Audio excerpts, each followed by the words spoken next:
Hello student, मैं कीर्ति यादव हिंदी दर्शन में आपका स्वागत है। आज हम यूपी बोर्ड क्लास 12th में दी गई रचना कैकेयी अनुताप, जिसके रचनाकार मैथिली शरण गुप्त जी हैं, को पढ़ेंगे। इस पाठ में राम को जब वनवास मिल चुका है और वो पंचवटी में है, वहाँ पे भरत अयोध्या वासियों के साथ उनसे मिलने के लिए जाते हैं। उस घटना का वर्णन किया गया है और इस प्रस्तुत पद में पंचवटी की सुंदरता का वर्णन करते हुए कवि कहते हैं कि तदंतर बैठी सभा उटज के आगे, नीले वितान के तले दीप बहु जागे, टकटकी लगाए नयन सुरों के थे वे, परिणामोत्सुक उन भयातुरों के थे वे, उत्फुल्ल करौंदी कुंज वायु रह रह कर, करती थी सबको पुलक पूर्ण मह मह कर, वह चंद्रलोक था कहाँ चांदनी वैसी, प्रभु बोले गिरा गंभीर निधि नीर निधि जैसी। इन लाइनों में पहले तो बताते हैं कवि कि तदंतर बैठी सभा उटज के आगे। तदंतर मतलब उसके बाद, उटज मतलब कुटिया या झोपड़ी के। उसके बाद सभा कुटिया के सामने बैठ गई। जो अयोध्या से आए हुए अयोध्यावासी थे, भरत और कैकेयी, सभी लोग जो सभा में शामिल थे, वो सभी लोग कुटिया के सामने उसके बाद जाकर के बैठ गए। नीले वितान के तले दीप बहु जागे। उस समय रात्रि का था, इसलिए नीले वितान, नीले तंबू के, वितान मतलब तंबू के साथ नीचे, दीप बहु जागे, बहुत सारे दीप जलने लगे। ऐसा प्रतीत होता था उस समय कि नीले नीले तंबू के नीचे बहुत सारे दीप जलने लगे, अर्थात जो नीला आकाश है उसमें बहुत सारे तारे टिमटिमाने लगे। टकटकी लगाए नयन सुरों के थे वे। टकटकी मतलब एक टक देखना, लगातार किसी चीज की तरफ एक टक देखते रहना।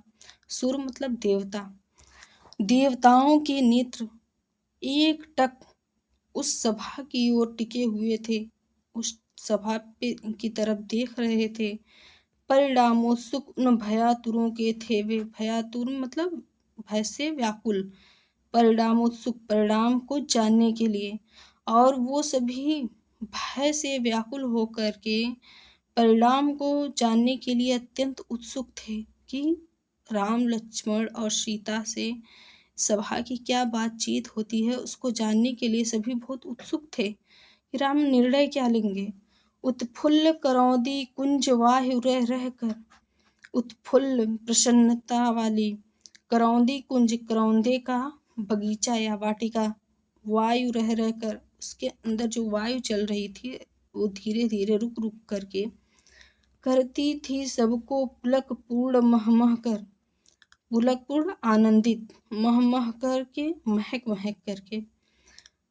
जो वहाँ पे करौंदे का बगीचा था, उससे गुजरने वाली वायु महकती हुई थी, सुगंधित वायु थी, वह सभी को प्रसन्न कर रही थी, आनंदित कर रही थी। वह चंद्रलोक था कहाँ चांदनी वैसी। वह चंद्रलोक था, मतलब जो सभा वहाँ पे बैठी थी वो चंद्रलोक के समान थी, और पूरे संसार में ऐसी चांदनी कहीं पे नहीं मिलती जैसी उस समय पंचवटी में चांदनी छिटकी हुई थी, सुंदर लग रही थी, वैसी चांदनी कहीं पे नहीं मिलती। प्रभु बोले गिरा गंभीर निधि नीर निधि जैसी। प्रभु बोले गिरा, गिरा मतलब वाणी। प्रभु श्री राम फिर अपनी वाणी में बोलते हैं गंभीर नीर निधि, नीर निधि सागर के समान। तो प्रभु श्री राम सागर के समान गंभीर वाणी को बोलते हुए कहते हैं। इसका जो भाषा इसकी है, साहित्यिक खड़ी बोली है इसकी भाषा, और इसमें जो गुण है, प्रसाद है, रस शांत है इसका, छंद मालिनी है, उपमा अलंकार है नीर निधि, नीर निधि में उपमा अलंकार है, चंद्रलोक और चांदनी यहाँ पे रूपक अलंकार है, और दीप बहु जागे नीले वितान यहाँ पे रूपक अलंकार है। सॉरी, कहाँ चांदनी चंद्रलोक में उपमा अलंकार, चंद्रलोक की उपमा उस सभा से दी गई है, और चांदनी भी वहाँ के लोगों से जो उपमा दी गई है, इसलिए यहाँ पे उपमा अलंकार है। रह रह कर और मह मह कर में पुनरुक्ति प्रकाश अलंकार है। अगला पद है, हे भरत भद्र अब कहो अभिप्सित अपना, सब सजग हो गए भंग हुआ ज्यों सपना। हे आर्य रहा क्या भरत अभिप्सित अब भी, मिल गया अकंटक राज्य उसे अब जब तब भी। पाया तुमने तरुतले अरण्य बसेरा, रह गया अभिप्सित शेष सदप क्या मेरा। तनु तड़प तड़प कर तप्त तात ने त्यागा, बन क्या रहा अभिप्सित और तथापि अभागा। अब यहाँ पे जब भरत से राम पूछते हैं कि हे भरत बताओ अब तुम्हारी क्या इच्छा है, क्या इच्छा रह गई, तब भरत उसमें कहते हैं, राम कह रहे हैं कि हे भरत भद्र, हे भाई भरत तुम बताओ, अब कहो मतलब बताओ, अभिप्सित अपना अपनी इच्छा को, हे भरत तुम अपनी इच्छा को बताओ। सब सजग हो गए भंग हुआ ज्यों सपना, सारी सभा सजग हो गई, सतर्क हो गई, जैसे उनका भंग हुआ ज्यों सपना, जैसे उनका कोई सपना टूट गया हो, इस प्रकार से सारी सभा सतर्क हो गई। जब राम ने कहा कि हे श्रेष्ठ भरत, हे भाई तुम अपना अभिप्सित कहो, अपनी इच्छा को बताओ, अपनी मनोकामना को बताओ, तो सभी लोग सजग हो गए, सतर्क हो गए उनकी बात को सुनते हुए। जैसे ऐसा लगा जैसे उनका कोई सपना टूट गया हो, सपने में जी रहे हों। हे आर्य रहा क्या भरत अभिप्सित अब भी, तब भरत कहते हैं कि हे आर्य क्या भरत का कोई अब भी इच्छा बाकी रह गई है। भरत अभिप्सित तब भरत की इच्छा, क्या अब भी भरत की इच्छा कोई बाकी रह गई है। मिल गया अकंटक राज्य उसे जब अकंटक राज्य मिल गया, निष्कंटक राज्य मिल गया, कोई बाधा नहीं है उसके राज्य में, तब भी उसको क्या है, उसकी क्या इच्छा बाकी रहेगी। पाया तुमने तरुतले अरण्य बसेरा, और आपको तरुतले मतलब पेड़ों के नीचे, अरण्य वन में, बसेरा निवास, तो आपको पेड़ों के नीचे जंगलों में निवास मिला। रह गया अभिप्सित शेष तदपि क्या मेरा, और इसके बाद भी मेरी क्या इच्छा शेष रह गई। तनु तड़प तड़प कर तप्त तात ने त्यागा, तात मतलब पिता ने, और पिता ने अपना शरीर तड़प तड़प कर त्याग दिया। क्या रहा अभिप्सित और तथापि अभागा, और फिर भी मेरी इच्छा क्या बाकी रह जाएगी। तथापि फिर भी अभागा मतलब भाग्यहीन, फिर भी इस भाग्यहीन की और क्या इच्छा बाकी रह जाएगी। भरत का कहना है कि मुझे जब सारा अकंटक राज्य मिल गया, जिसमें राज्य करने में कोई बाधा नहीं है, और आपको पेड़ों के नीचे जंगल में निवास मिला है, पिता ने मेरे तड़प तड़प कर अपना शरीर छोड़ दिया, फिर भी मुझ जैसे अभागे की और क्या इच्छा बाकी रह सकती है। भाषा इसकी है परिष्कृत खड़ी बोली, छंद शिखड़ी है इसमें गुण प्रसाद, रस इसमें है करुण रस, अलंकार है अनुप्रास अलंकार, और इसमें भंग हुआ ज्यों सपना में उत्प्रेक्षा अलंकार है, और इसमें तड़प तड़प कर में पुनरुक्ति प्रकाश अलंकार है। अगला है,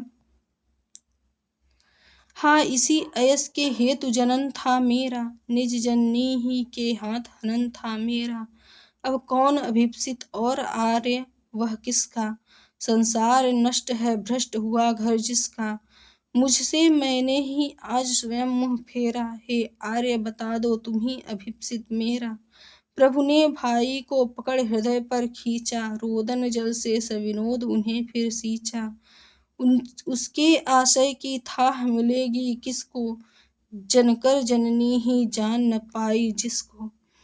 इस पद में भारत जब ये सारी बातें कह रहे हैं, वो आगे कहते हैं, हाँ हाँ मतलब दुख के साथ, दुख में लोग हा बोलते हैं ना, हाय हा, उस तरीके से इसी अयश के, अयश मतलब बुराई के, अपयश के हेतु के लिए, जनन मतलब जन्म, इसी अपयश के लिए, इसी अकीर्ति के लिए मेरा जन्म हुआ। निज जननी ही के हाथ हनन था मेरा, निज जननी अपनी माता के, हनन मतलब मौत, तो अपनी ही माता के हाथों मृत्यु होना मेरे भाग्य में लिखा था, यही मुझे अपयश मिलना बाकी था, इसीलिए मेरा जन्म हुआ। अब कौन अभिप्सित और आर्य वह किसका, अब और मेरी है आर्य, और मेरी क्या इच्छा बाकी रह जाएगी, और किसकी बाकी रह जाएगी। संसार नष्ट है भ्रष्ट हुआ घर जिसका, पूरा संसार ही मेरा नष्ट हो गया है, जिसका घर ही नष्ट हो गया है, भ्रष्ट हो गया है, उसके लिए तो सारा संसार नष्ट हो गया है। मुझसे मैंने ही आज स्वयं मुँह फेरा, मैं तो अब खुद से ही मुँह फेर चुका हूँ, खुद से ही नाराज हूँ। हे आर्य बता दो तुम ही अभिप्सित मेरा, हे आर्य अब तुम ही बता दो, आप ही बता दो कि मेरी और क्या इच्छा है।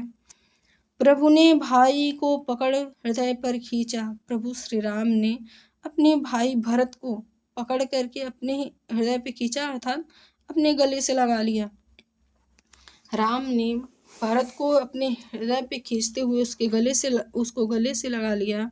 रोदन जल से मतलब आंसुओं से, सविनोद प्रसन्नता के साथ उन्हें फिर सींचा, और उन्हें फिर अपने आंसुओं से सींचा मतलब भिगो दिया, और फिर उन्हें अपने आंसुओं से प्रसन्नता के साथ भिगो दिया।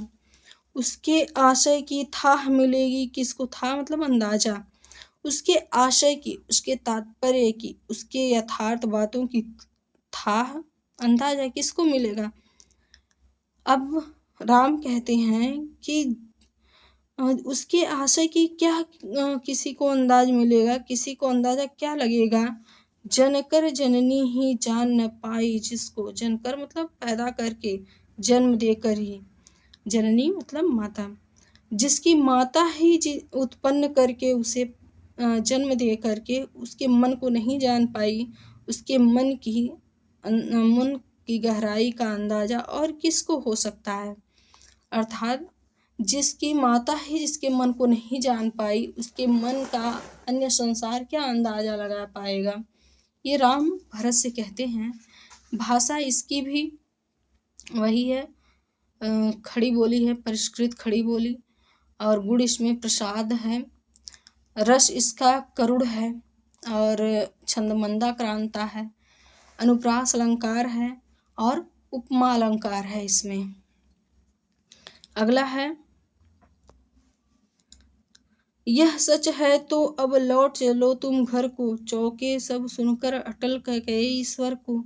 सबने रानी की ओर अचानक देखा, वैधव्य तुषारा वृत्ता यथा वृद्धु लेखा। बैठी थी अचल तथापि असंख्य तरंगा, वह सिंही अब थी हाहा गोमुखी गंगा। हाँ जनकर भी मैंने न भरत को जाना, सब सुन ले तुमने स्वयं अभी यह माना। यह सच है तो फिर लौट चलो घर भैया, अपराधीन मैं हूँ तात तुम्हारी मैया। अब इसमें कैकेयी कह रही हैं कि अगर यह सच है तो, यह सच है तो अब लौट चलो तुम घर को। कैकेयी राम से कहती हैं अगर यह सच है तो तुम अभी घर को वापस लौट चलो। चौके सब सुनकर अटल कैकेयी स्वर को, सभी कैकेयी के अटल स्वर को, न टलने वाले स्वर को, स्थिर स्वर को सुन करके चौंक पड़े। सारे जो सभा के लोग थे वो सभी चौंक पड़े कि सबने रानी की ओर अचानक देखा, सभी रानी की ओर अचानक से देखने लगे, जो कैसी थी, वैधव्य तुषारा वृत्ता यथा विधुलेखा। ऐसा लगता है जैसे विधुलेखा मतलब चंद्रमा की चांदनी, तुषारा वृत्ता कोहरे से आवृत मतलब ढकी हुई, वैधव्य के कोहरे से ढकी हुई, जैसे चांद की चांदनी, जैसे चांद की चांदनी जो है कोहरे से ढक जाती है, उसी की तरह वैधव्य के कोहरे से ढकी हुई जो कैकेयी थी उनकी तरफ सभी अचानक से देखने लगे, आश्चर्य से देखने लगे। बैठी थी अचल तथापि असंख्य तरंगा, वह स्थिर बैठी हुई थी, अचल बैठी हुई थी, लेकिन फिर भी क्या था, असंख्य तरंगा। उनके मन में असंख्य तरंगे उत्पन्न हो रही थी, अनगिनत लहरें उत्पन्न हो रही थी। मतलब उनके मन में एक विचारों की जो असंख्य तरंगे हैं वो उत्पन्न हो रही थी। वह सिंही थी हाहा गोमुखी गंगा। जो रानी कैकेयी पहले सिंहनी के समान थी, दुखी, ये जो हाहा मतलब दुख का भाव यहाँ उत्पन्न हो रहा है, तो कहते हैं हाय वह अब गोमुखी गंगा के समान हो गई है। तब अब वो शुद्ध एकदम पवित्र हो गई है, उसके विचार पवित्र हो चुके हैं। जो कभी कैकेयी सिंहनी के समान थी, वह आज गोमुखी गंगा के समान हो गई हैं। हाँ जानकर भी मैंने न भरत को जाना। वो आगे कहती हैं कि हाँ, मैंने जन्म देकर भी भरत को जाना नहीं, उसके मन को नहीं पहचान सकी मैं ये नहीं जान सकी कि भरत चाहता क्या है। सब सुन ले, तुमने स्वयं अभी यह माना। सभी लोग सुन ले कि अभी अभी तुमने यह माना है कि मैंने जन्म देकर भी भरत को जाना नहीं है, मैं उसके मन को जान नहीं पाई हूँ। यह सच है तो फिर लौट चलो घर भैया। अगर ये सच में सच है तो तुम अभी वापस लौट चलो, घर वापस चलो।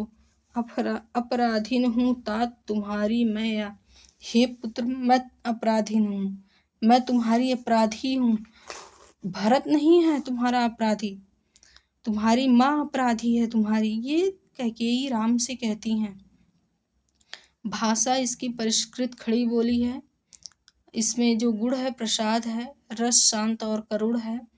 और इसमें जो अलंकार है यहाँ पे गोमुखी गंगा, सिंही में उपमा अलंकार है। और वैधव्य तुषारा वृत्ता यथा विधुल लेखा, इसमें रूपक अलंकार है। अगला है दुर्बलता का ही चिन्ह विशेष शपथ है, पर अवलाजन के लिए कौन सा पथ है। यदि मैं उकसाई गई भरत से हूँ, तो पति समान ही स्वयं पुत्र भी खूँ। ठहरो मत रोको मुझे, कहूँ सो सुन लो। पाओ यदि उसमें सार उसे सब चुन लो। करके पहाड़ सा पाप मौन रह जाऊं, राई भर भी अनुताप न करने पाऊं। थी सन छत्र शशि निशा ओस टपकाती, रोती थी नीरव सभा हृदय थपकाती। उल्का सी रानी दिशा दीप्त करती थी, सब में भय विस्मय और खेद भरती थी। अब ये जो पद है इसमें कैकेयी कहती हैं आगे कि दुर्बलता का ही चिन्ह विशेष शपथ है। शपथ मतलब कसमें खाना, दुर्बलता का चिन्ह है। रानी कैकेयी आगे कहती हैं कि कसमें खाना या शपथ लेना तो केवल दुर्बलता की निशानी है, लेकिन अबला जन के लिए, स्त्रियों के लिए कौन सा पथ है, इसके अलावा कौन सा रास्ता है। कहने का अर्थ इनके ये है कि कसम खाना तो बहुत आम सी बात है, बहुत दुर्बलता का चिन्ह है, लेकिन औरतें जो स्त्रियां हैं उनके लिए और कोई रास्ता नहीं है। मैं केवल कसम खा के ही बातें कह सकती हूँ, अगर तुमको विश्वास हो तो। यदि मैं उकसाई गई भरत से हूँ, यदि मैं भरत द्वारा उकसाई गई हूँ तुम्हें वनवास देने के लिए, भरत ने मुझे कहा हो तो पति समान ही स्वयं पुत्र को खोऊं, तो मैं अपने पति के समान ही अपने पुत्र को भी खोऊं। ठहरो मत रोको मुझे, कहूँ तो सो सुन लो। मुझे कोई रोको मत, मुझे कहने दो, जो मैं कह रही हूँ उसे सभी लोग सुन लो। पाओ यदि उसमें सार उसे सब चुन लो। अगर उसमें कोई सार मतलब यथार्थ सच्ची बातें, अगर उसमें कोई यथार्थ उसका सार कुछ मिलता है तो उसे सभी लोग चुन लें, मतलब सभी लोग सुने। करके पहाड़ सा पाप मौन रह जाऊं, मैं कोई पाप बहुत बड़ा पहाड़ के समान पाप करके चुप रह जाऊं, राई भर भी अनुताप न करने पाऊं। राई भर भी मतलब थोड़ा सा भी अनुताप मतलब पश्चाताप, और उसके बाद भी थोड़ा सा भी पश्चाताप न करने पाऊं, यह बहुत बुरी बात है। अर्थात कहने का अर्थ ये है उनके कि मैंने इतना बड़ा पाप किया है तो मैं इसका पश्चाताप भी करना चाहती हूँ। थी स नक्षत्र शशि निशा ओस टपकाती। उस समय पंचवटी में स नक्षत्र मतलब तारों युक्त, शशि निशा चांदनी रात, ओस टपकाती ओस टपका रही थी।